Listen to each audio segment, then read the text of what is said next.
The Galactic Council chamber fell silent when the transmission reached them. Ambassador Vorath of the Zithray Empire stood at the central podium, his 4 eyes gleaming with satisfaction as he delivered his ultimatum to the gathered species. His fleet numbered 12 billion warships.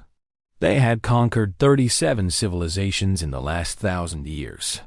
Now they turned their attention to the small blue planet called Earth.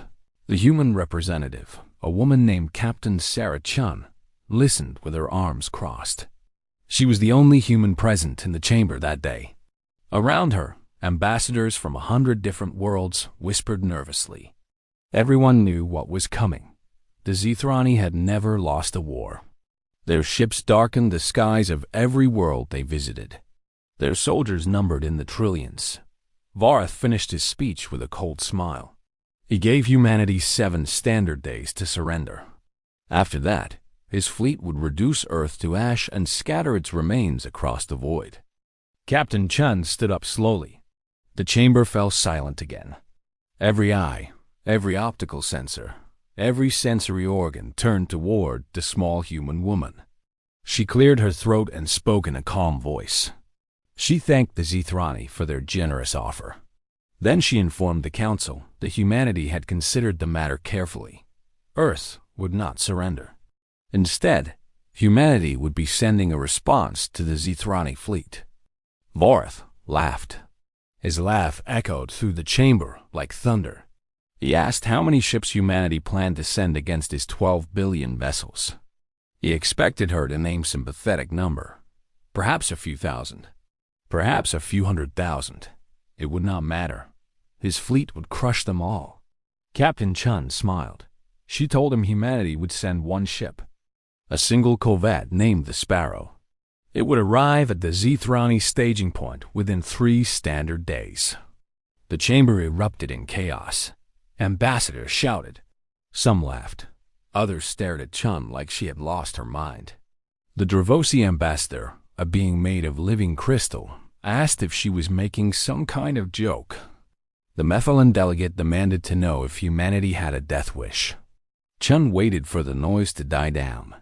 Then she simply said that humanity did not make empty threats. The Sparrow would arrive in 3 days. The Zithrani should prepare themselves.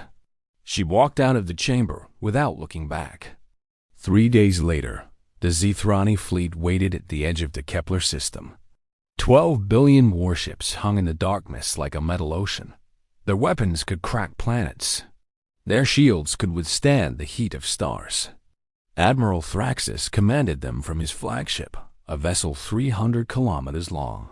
Thraxis had conquered 11 civilizations personally. He had burned worlds and enslaved billions. He considered himself the greatest military mind in the galaxy. When his sensors detected a single small ship approaching, he felt insulted. The Sparrow was barely 200 meters long. It had no visible weapons. Its hull was painted dark gray. It moved through space at a leisurely pace, making no attempt to hide itself. Thraxis opened a communication channel. He demanded to know if this was some kind of surrender vessel. He warned the humans that he would accept nothing less than total submission. A voice came back through the channel. It belonged to a man named Lieutenant Commander James Wright. He was the only person aboard the Sparrow. He spoke in a friendly tone, like he was greeting an old neighbor. Wright apologized for keeping the Admiral waiting. He explained that he had been reviewing the Zithrani military records.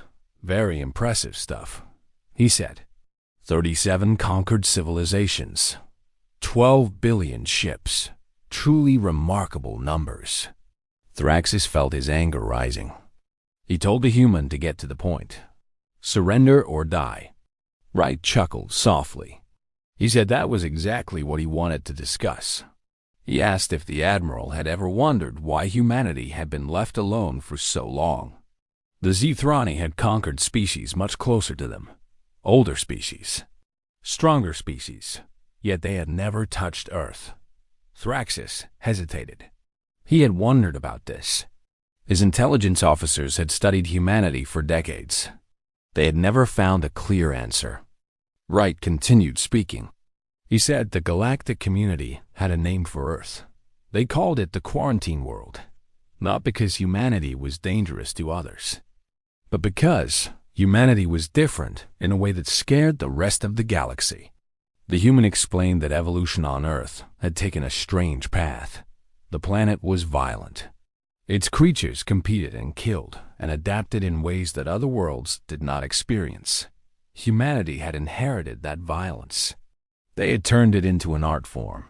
They had learned to harness destruction in ways that made the rest of the galaxy uncomfortable. Thraxis laughed again. He said his empire had destroyed billions. They had burned planets. They knew everything about destruction. Wright agreed. The Zethrani were excellent at destruction. They used overwhelming force, superior numbers. They crushed their enemies through sheer weight. But humanity, he said, had learned something different. Humans had discovered that true destruction did not require numbers. It required precision. It required creativity. It required a willingness to cross lines that other species could not imagine crossing. He asked if the Admiral knew what the Sparrow was carrying. Thraxis ordered his ships to scan the small vessel. The results came back within seconds. The Sparrow carried no weapons, no missiles, no beam projectors. Only a single container in its cargo hold. Wright confirmed this. The container held a device that humanity had built centuries ago. They had kept it secret from the rest of the galaxy. It was not a weapon in the traditional sense. It was something much worse. The device was called a cascade generator. It manipulated the fundamental forces that held matter together. When activated, it would create a chain reaction that spread at the speed of light. Everything the reaction touched would simply stop existing, not explode, not burn, just cease to be. Thraxis felt something he had not felt in 300 years. Fear. Wright explained that the reaction would not stop on its own. It would continue spreading until it consumed everything in its path. The Zethrani fleet, the nearby stars, the entire galactic arm, everything. The Admiral demanded to know why humanity would create such a thing. Why would any species build a weapon that could destroy everything, including themselves? Wright was quiet for a moment. Then he said that humans had a concept called mutually assured destruction. They had lived with it for centuries. They had learned to accept that survival sometimes required the willingness to end everything. He told Thraxis that humanity had spent a long time alone on their pale blue dot. They had looked up at the stars and wondered if they were alone. When they discovered they were not alone, they were overjoyed at first. Then they learned that the galaxy was full of predators, species that conquered and enslaved and destroyed. Humans decided they would never be prey. They would never kneel. They would never surrender. If the universe wanted to destroy them, humanity would make sure the universe burned with them. Thraxis remained silent. His fleet waited for orders. 12 billion ships ready to fight. But fight what? There was no battle here, only a choice. Wright said he was going to activate the cascade generator in exactly 1 hour. He gave the Admiral that time to make a decision. The Zethrani could withdraw their fleet and sign a non-aggression treaty with Earth, or they could watch their entire civilization disappear into nothing. The Admiral tried to call Wright's bluff. He ordered his ships to fire on the Sparrow. 10,000 weapons discharged at once. Beams of energy that could melt mountains. Missiles that could crack continents. All of them reached for the tiny gray ship. None of them hit. The Sparrow moved through the attack like smoke through fingers. It dodged and weaved and danced through the firepower of 10,000 warships. Its engines burned in ways that should have been impossible. It performed maneuvers that violated the laws of physics as the Zethrani understood them. Wright's voice came through the channel again. He sounded almost apologetic. He explained that humans had also spent centuries learning how to survive. The Sparrow might be small, but it was the most advanced vessel ever built. It could not destroy the Zethrani fleet. but it could avoid that fleet long enough to activate the cascade generator. 50 minutes remained. Thraxis ordered more ships to fire. 100,000 this time, then 1,000,000, then 100 million. The Sparrow danced through all of it. It moved like a living thing, anticipating attacks before they came, sliding through gaps that should not have existed. 30 minutes remained. The admiral contacted his emperor. He explained the situation. The emperor demanded that he destroy the human vessel at any cost. Thraxis tried. He threw everything he had at the Sparrow. Nothing worked. 10 minutes remained. Thraxis made his decision. He ordered his fleet to withdraw, all 12 billion ships. He opened a channel to Wright and said the HFY Empire would sign the treaty. They would leave Earth alone. They would never return. Wright thanked him for his wisdom. He deactivated the cascade generator countdown. He told Thraxis that humanity bore HFY no ill will. They simply wanted to be left in peace.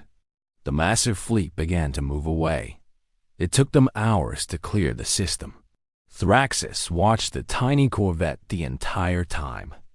He could not understand how one small ship had defeated him.